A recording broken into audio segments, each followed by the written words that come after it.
Bonjour les amis, fans de l'Olympique Lyonnais, bienvenue dans cette vidéo de présentation du match entre l'OL et le FC Nantes demain. Match à 15 h, prise d'antenne pour mon live que je vous invite à suivre et en tout cas à aller liker. Vous voyez, on pose un petit like et ça permet d'aider au référencement de la vidéo. Je vais débriefer conférence de presse de Ernest Nuama et de Pierre Sage. Et je regarderai un petit peu la dynamique des deux équipes et vous proposerai ma composition d'équipe qui se base sur notamment la prestation aux Rangers et les déclarations de Pierre Sage. Alors c'est Ernest Nuama qui est passé en conférence de presse en premier. Bon, un garçon très timide, vraiment des réponses extrêmement courtes.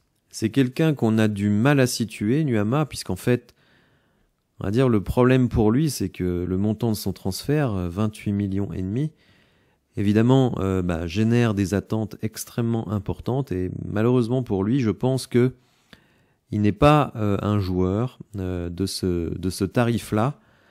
Je pense que s'il était arrivé pour 8-10 millions, eh bien, on serait beaucoup plus compréhensif avec lui. Seulement, la réalité, elle est là, c'est que ça fait un peu plus d'1 an qu'il est là, et il a été quasiment titulaire toute la saison passée.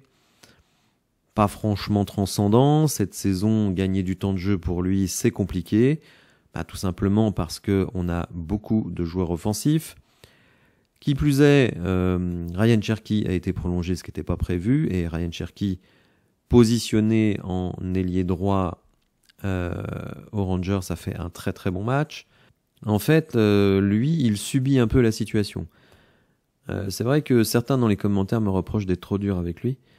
Moi, j'essaye d'être honnête par rapport à ce que je vois sur le terrain. Et surtout, je pense qu'il a des défauts intrinsèques qu'il n'arrivera pas à gommer. Notamment tout l'aspect pied droit, puisque c'est un pur gaucher. Mais vous pouvez être un pur gaucher et avoir une efficacité redoutable sur votre pied gauche, ce qui n'est pas son cas. Je le trouve mal à l'aise dans ses déboulés dans l'aile droite. En plus, les défenseurs sont pas idiots. Ils ont bien compris que ce joueur était en grande difficulté dès qu'il devait aller sur son pied droit. Et évidemment, il l'oriente sur son pied droit. Et comme lui n'est pas capable de dribbler avec son pied droit, il emporte systématiquement le ballon pied gauche. Donc en fait, et ça, c'est de la pure géométrie.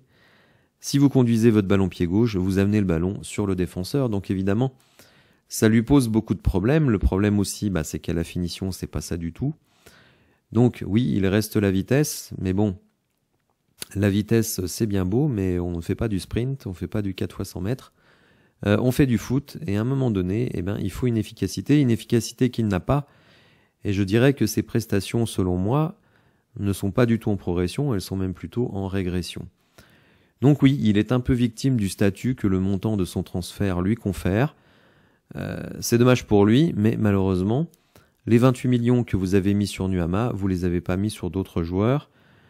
Donc ça, il doit faire avec. Il a eu l'opportunité de partir à Fulham dans des conditions effectivement honteuses de la part du club, qui a vraiment voulu lui forcer la main. Mais au final, est-ce qu'il n'aurait pas dû accepter, puisque finalement son avenir, il est, je trouve, un petit peu bouché à l'Olympique Lyonnais, d'autant que on est donc au début du mois d'octobre, et dans 2 mois, un peu plus de 2 mois, on va peut-être signer Luis Enrique, qui lui aussi joue ailier droit. Luis Enrique, donc, qui évolue à Botafogo, qui est peut-être le meilleur joueur du championnat brésilien, puisque Botafogo va peut-être gagner le titre, donc il serait logique que son meilleur joueur soit élu meilleur joueur du championnat. En plus, il a des stats.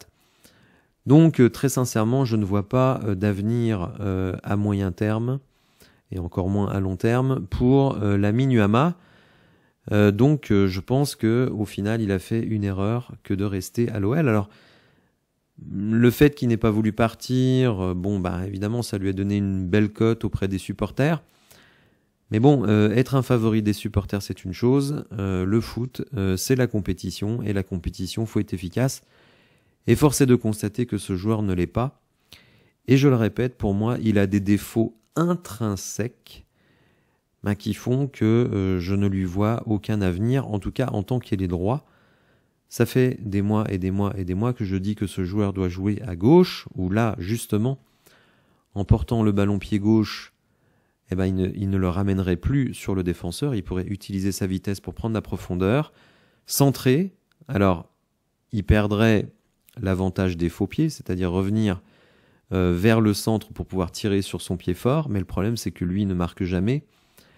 Donc, à la limite, moi je préfère qu'il fasse des centres pour Lacazette et les autres attaquants, plutôt que d'essayer de finir par lui-même. Donc, il y a un positionnement dans le club très compliqué pour Ernest Nuamah. Un montant de transfert qui génère forcément des attentes, et les attentes, pour le moment, elles ne sont pas atteintes.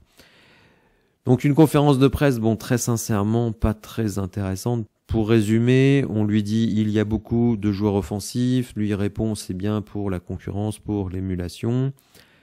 Il reconnaît qu'il aimerait jouer davantage, mais Ernest, tu as joué énormément la saison passée et tu n'as pas fait grand-chose.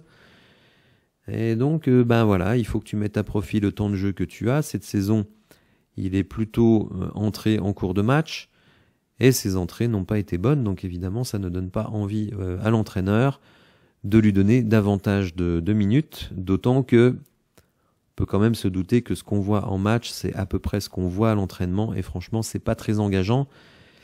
Donc, c'est compliqué pour Nuamah.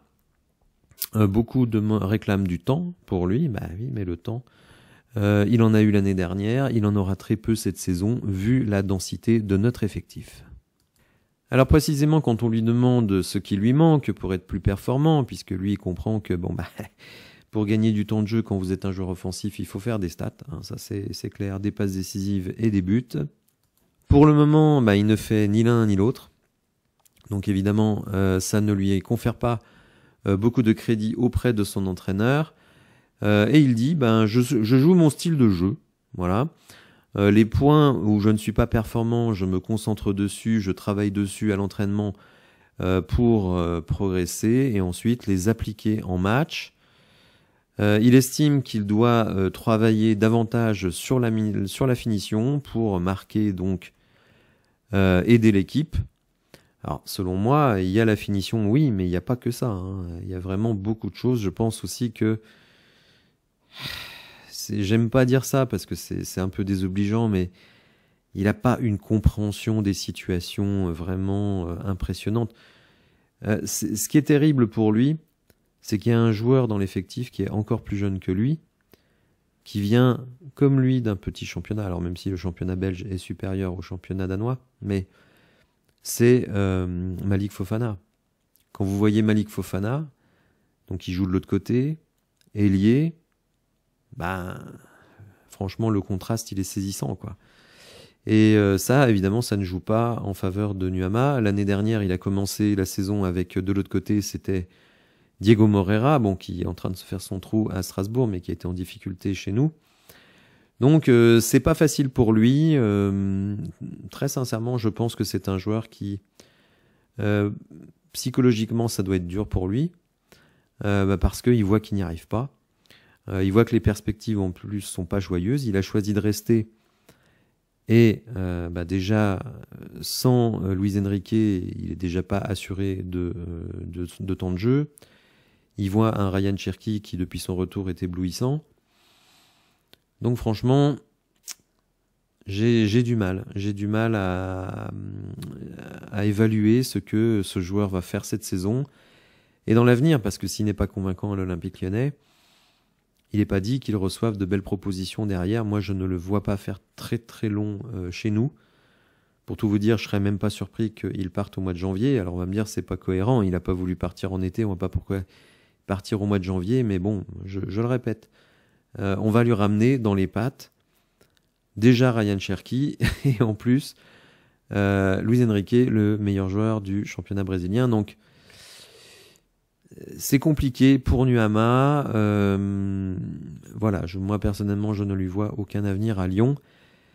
Et même, je dirais, dans le foot européen, je vois pas tellement où il peut percer. Bon, bref, j'espère pour lui que je me trompe. En tout cas, voilà, c'est compliqué pour Nuama. Alors, je vais essayer d'être moins à charge contre lui, parce que le pauvre garçon n'y peut rien, mais voilà, je ne crois pas du tout en ce joueur, et ce que je vois depuis 1 an ne me fait pas changer d'avis. On va passer à Pierre Sage. Alors, il est revenu sur la performance aux Rangers, où il estime qu'on a su être incisif, je dirais, au pire moment pour l'adversaire, hein, puisque dans ce match, on a su être vraiment efficace à des moments où c'était pas évident. Le premier but arrive alors que c'est plutôt nous qui subissons, et très peu de temps après que eux-mêmes aient marqué. Ensuite, sur une interception, on arrive à doubler la mise, là aussi, pas forcément dans un de nos temps forts, et on met le 3e juste avant la mi-temps. Donc, 3 coups de marteau sur la tête des Rangers, ce qui évidemment n'a pas aidé à leur prestation. Il considère qu'on a bien maîtrisé la 2e mi-temps. Ce qui lui plaît aussi, c'est qu'on a bien combiné, puisque on a marqué de beaucoup de manières différentes, donc ça c'est quelque chose qui lui plaît, et il estime qu'on a produit un jeu plaisant, ce qui est plaisant pour nous les supporters, ceux qui regardent le match, mais aussi pour les acteurs du match, c'est-à-dire les joueurs et l'entraîneur bien entendu. Donc ça c'est quelque chose qui lui plaît beaucoup. Il estime qu'en première mi-temps on avait un petit problème tactique sur le plan défensif, et que ce problème a été réglé à la mi-temps, puisque on a mieux fermé le milieu du jeu, donc ça nous a permis d'être moins en difficulté. Il considère que on a beaucoup de ressources, que ce soit mental, en termes de qualité sur le banc, etc. Donc tout ça, ça lui plaît beaucoup. Voilà, il espère que ce type de prestations, on va réussir à les reproduire dans la durée, et notamment dès demain face à Nantes.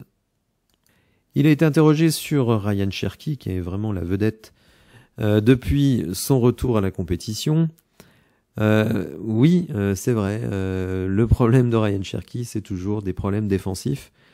Et comme il quitte son aile, eh bien, le pauvre Maitland-Niles se retrouve tout seul face à des vagues. Et donc là, évidemment, c'est un souci. Et il estime que Ryan Cherki en est conscient et qu'il va falloir qu'il améliore ce point dans son jeu. Pierre Sage nous précise que en termes de système de jeu, nous défendons en 4-3-3, mais que dès qu'on attaque, eh bien, Maitland-Niles monte au poste de piston, et finalement, on se retrouve en 3-4-3, et c'est là où Ryan Cherki doit être beaucoup plus appliqué sur certaines tâches défensives pour éviter que Maitland-Niles se retrouve seul face aux joueurs de l'équipe adverse.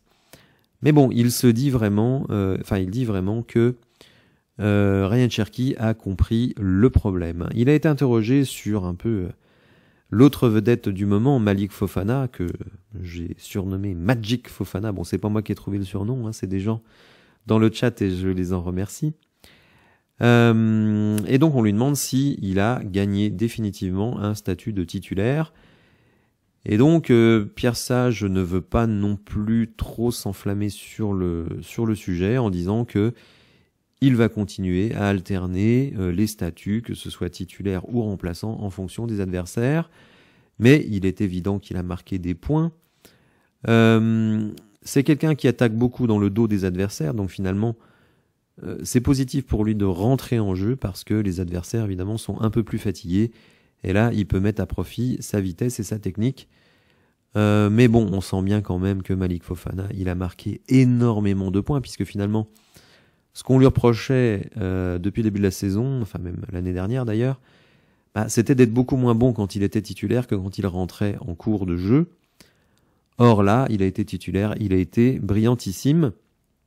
On remarquera que lui et Ryan Cherki sont sortis à la 76e minute, ce qui à mon avis annonce leur titularisation lors du prochain match. On verra ça dans quelques instants, quand je ferai ma proposition de 11 titulaires. Alors vous le voyez à l'écran, il y a vraiment une phrase qui résume à quel point Pierre Sage tient en haute estime Malik Fofana.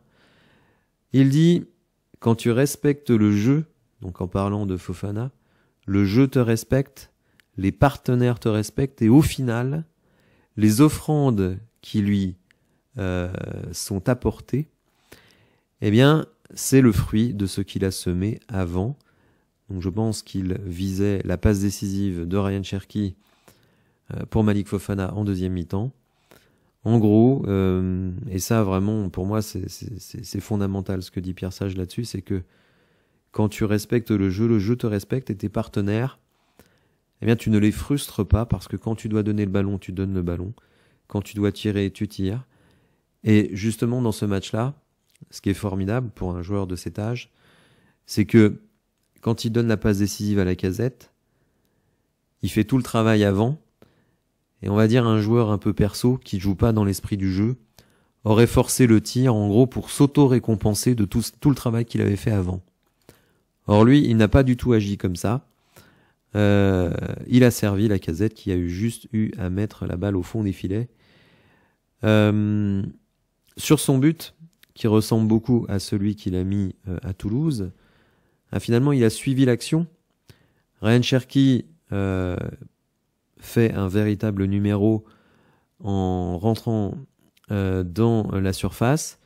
Et Malik Fofana, il est disponible, même si la passe de Cherki, on va dire, est un peu heureuse.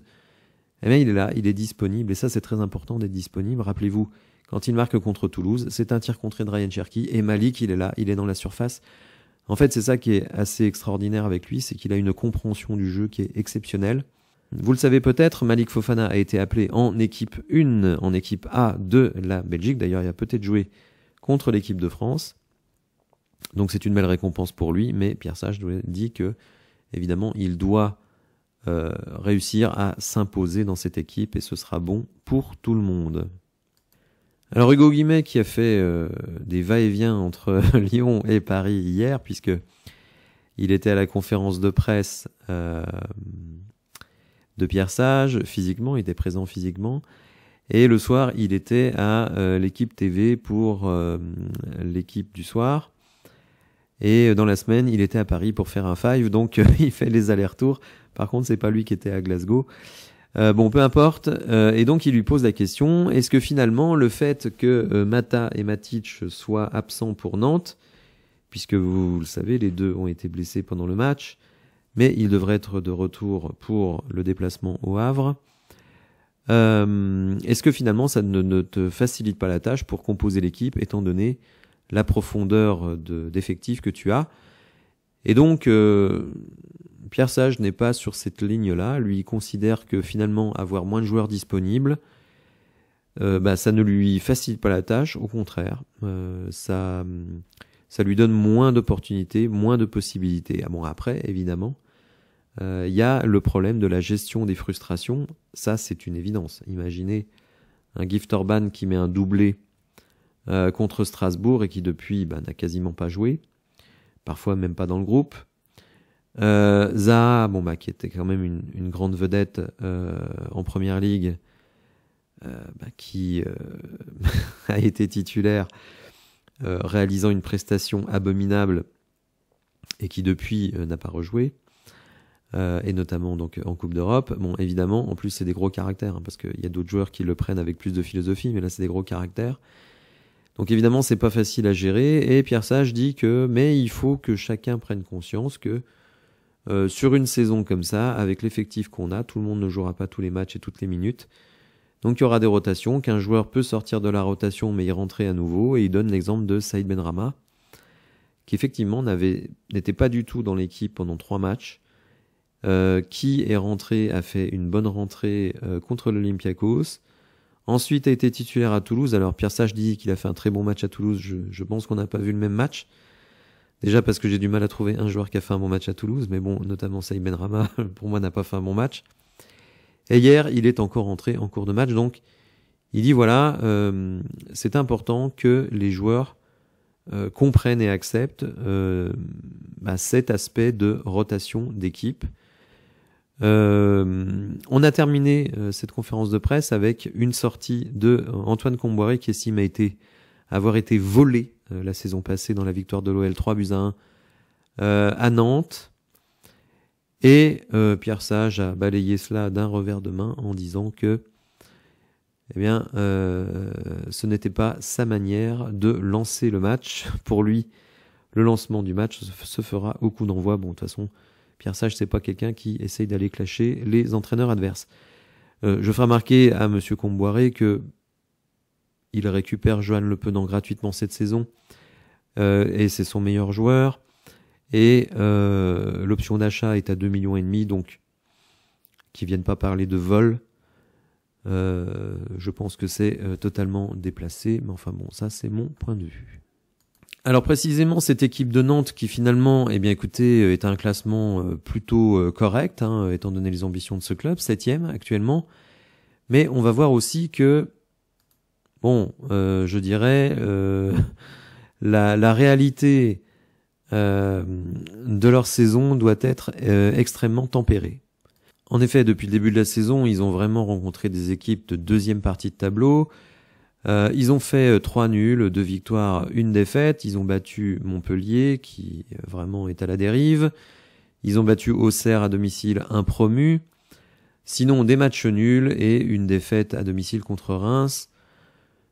Donc, oui, des bons résultats depuis le début de la saison, mais il faut aussi tempérer par rapport aux adversaires. Dans les duels, c'est vrai que c'est une équipe, Nantes, qui nous donne souvent des grosses difficultés, de très grosses difficultés. L'année dernière, on les a quand même battus 2 fois, donc une fois à domicile 1-0 dans un match un peu hold-up. C'était le dernier match avant la trêve hivernale la saison passée. La victoire 3-1, alors qu'effectivement, on avait été en difficulté pendant une grande partie du match et ce sont les entrants qui ont vraiment fait la différence. Avant ça, une défaite qui nous avait extrêmement perturbés en Coupe de France.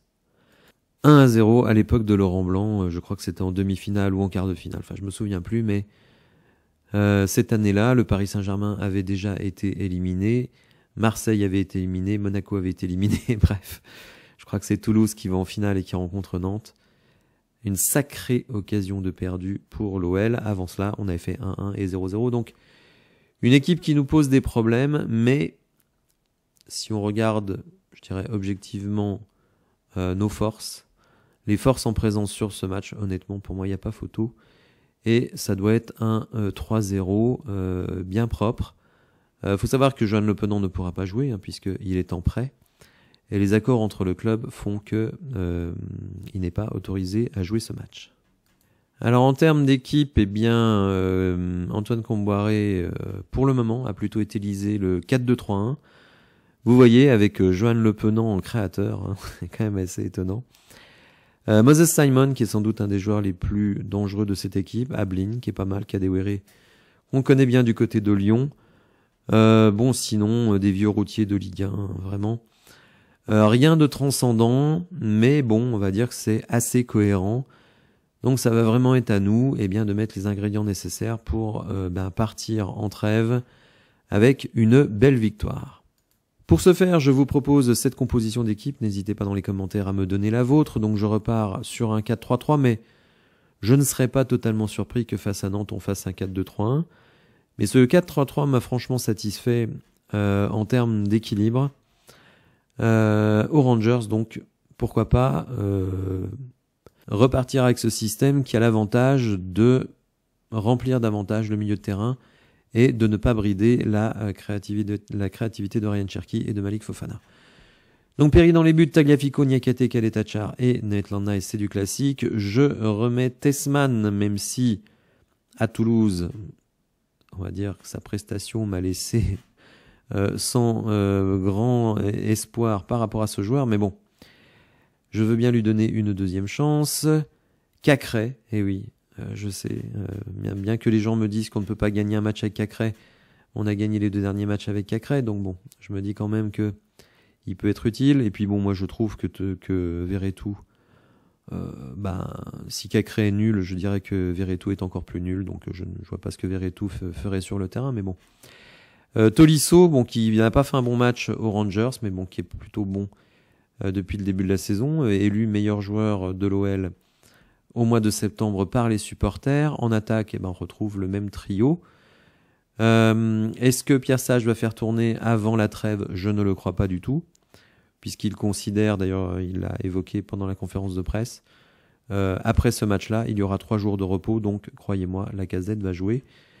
Tolisso aussi, bref, il y aura très très peu de rotation sur les matchs. Les 2 seules rotations, ce sera remplacer Mata et Matic qui sont blessés. Pour Cacré et Verretou, ce n'est pas certain, mais en tout cas, moi je ne vois rien chez Verretou, en tout cas depuis son arrivée, qui m'invite à le titulariser.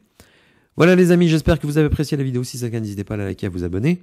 Il me manque moins de 10 abonnements pour arriver aux 4000, donc si vous êtes un régulier de la chaîne, n'hésitez pas à vous abonner, activer les notifications, et je vous dis à demain pour le live. Bonne journée à tous, au revoir.